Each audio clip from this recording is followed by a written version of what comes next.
अब देखिए नेक्स्ट हम लोग आर.एस. अग्रवाल का एक्सरसाइज 9B का होगा शायद, थ्योरम नंबर 3 देख रहे हैं।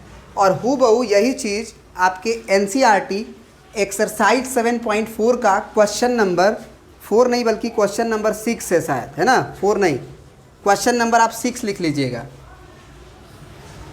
यानी दोनों बात एक ही है, पढ़ के देखिए आपको खुद पता चल जाएगा।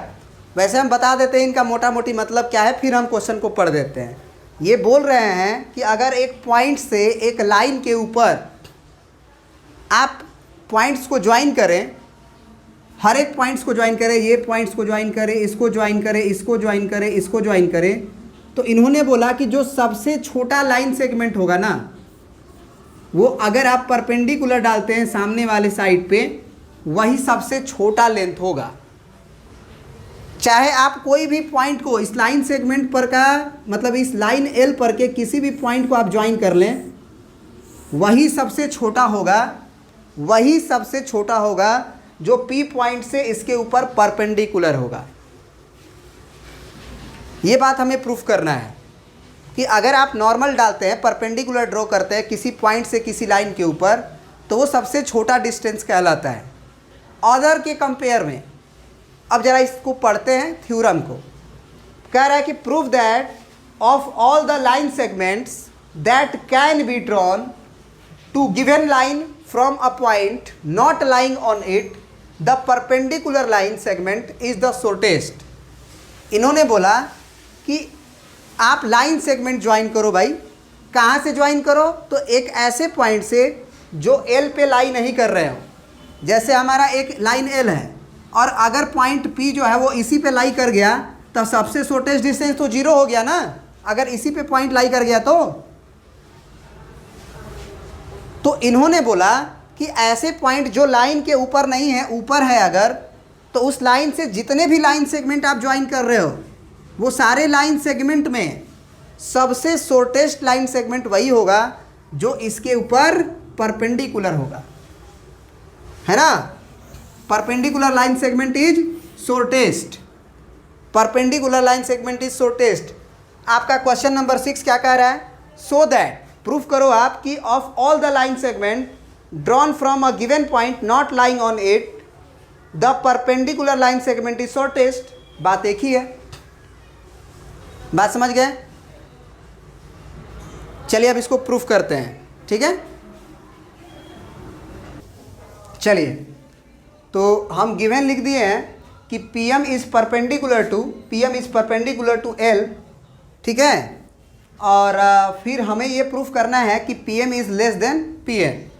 यहाँ पे मान लीजिए कि let N on line L other than या अदर प्लेस देन M। माने मान लीजिए कि जो पॉइंट N है वो इसी लाइन L के ऊपर है, लेकिन जहाँ M मौजूद है उससे कुछ अलग, क्योंकि वही बात हमें प्रूफ करना था ना कि जो सबसे शॉर्टेस्ट होगा वो PM होगा। तो M के अलावा जो परपेंडिकुलर है उसके अलावा हम L पे कहीं पॉइंट मान लेते हैं। एंड ज्वाइन लिख दो, and join P to N। तो उसके बाद हमें ये प्रूफ करना है कि PM is less than PN। PM की जो लंबाई होगी वो PN से छोटी होगी। बहुत आसान सा प्रूफ है, एक बात बताओ, क्या M बराबर 90 डिग्री है? बोलो।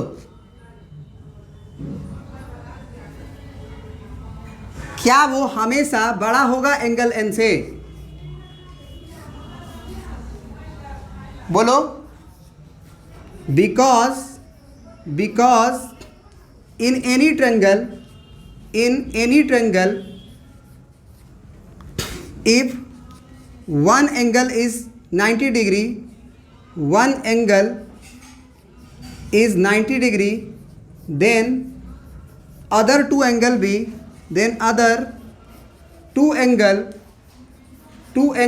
must be acute.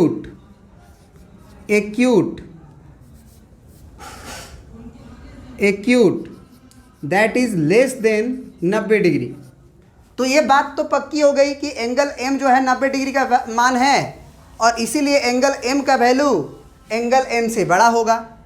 अब ये बात अगर हम प्रूफ कर दिए कि एंगल एम बड़ा हो चुका है एंगल एन से, तो निश्चित रूप से एंगल एम के सामने का जो साइड है और एंगल एन के जो सामने वाला साइड है उसमें भी रिलेशन होगा कि जो बड़ा एंगल है उसके सामने का साइड बड़ा होता है। मतलब कि पी एन की जो साइड होगी वो बड़ी हो जाएगी किससे? पी एम से।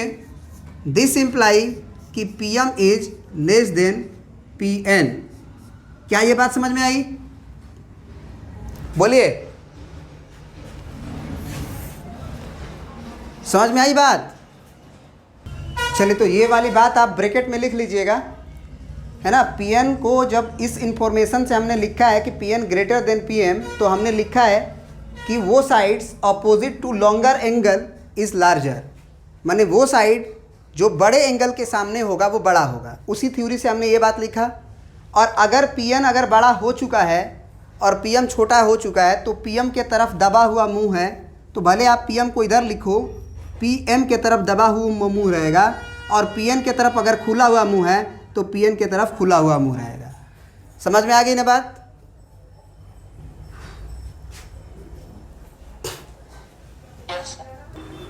देखिए, अगला हेडिंग है जो आगे के क्लासेस में आपके काम आएंगे, है ना। अगर कभी भी आपको बोला जाए कि distance between a line and a point, क्या बोला जाए कि एक लाइन दे दिया जाए और एक पॉइंट दे दिया जाए और कुछ नहीं बोला जाए, बोला जाए कि इसके बीच में डिस्टेंस निकालिए, अगर सिर्फ इतना बोला जाए एक पॉइंट को देके और एक लाइन को, जो पॉइंट उसके ऊपर नहीं है, लाइन के ऊपर नहीं है, तो आप सारे डिस्टेंसेस को मतलब मत निकालिएगा। डिस्टेंसेस तो बहुत सारे होंगे, ये सारे डिस्टेंसेस ही तो हैं इस लाइन के ऊपर से।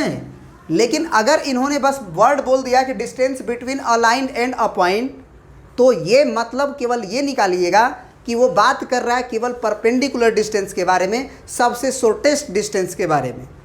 हमेशा याद रखिएगा, इस डिस्टेंस के बारे में ही केवल बात हो रही है, इसकी बात नहीं हो रही, इसकी बात नहीं हो रही, इसकी बात नहीं हो रही, इसकी बात नहीं हो रही है, केवल और केवल Pm की बात हो रही है। याद रखिएगा। तो यही लिखवाए हैं कि the distance between a line and a point not lying on it is the length perpendicular from the point two the given line. माने वो लाइन की दूरी एक पॉइंट से जो क्या हो, सामने वाला लाइन पे परपेंडिकुलर हो, वो दूरी को हम लोग डिस्टेंस बिटवीन पॉइंट और लाइन कहेंगे। और अगर दूसरा नंबर नोट में लिखवाए हैं कि अगर बाय द वे ये वाला जो पॉइंट P है वो अगर इसी लाइन के ऊपर आ गया तो वो डिस्टेंस 0 हो जाएगा। इसे आप नोट करके अच्छे से लिख लीजिएगा और हमेशा याद रखिएगा कि कभी भी distance between a line and a point बोला जाए तो शॉर्टेस्ट डिस्टेंस को फील आना चाहिए, साथ में वो परपेंडिकुलर होना चाहिए। ऑफ कोर्स शॉर्टेस्ट होगा तो परपेंडिकुलर होगा ही।